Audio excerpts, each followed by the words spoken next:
नै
सरकारनि स्कुल मोजां माबा मोनसे स्कुलफोर गैया ना?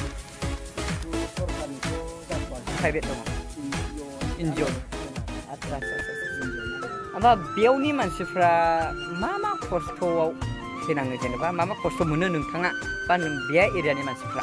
लामानि कारेन्टनि थाखाय खस्थ'आ अखा हाबा हाब्रु जायो नामा? नोगोद हाब्रु जायो अखा हाबा हाब्रु जायोना? हाब्रु जायो ओमफ्राय इलेक्ट्रिकथ' गैथ'वा ओमफ्राय गथ'फोरनि स्कुल कलेजनि थाखाय एसे प्रब्लेम जायो। जेनेबा फार्मासि दंमोन आरो दा गैथ'ला आरो होमब्लाबोथ' नांगौखिनिखौ इमारजेन्सि मोनथ'यो आरो ना? मोनथ'यो। एम्बुलेन्सफोर 108 फैना फैया? फैनायालाय फैथ'वाखै खोमा। 108 फैथ'वाखै ना? दाबायदियाव फैनो हागौ खिन्थु दैलाङावबा हले गैया फैथावा। माबाना हाब्रु जाजोबगोन। हाब्रु जाजोबगोन।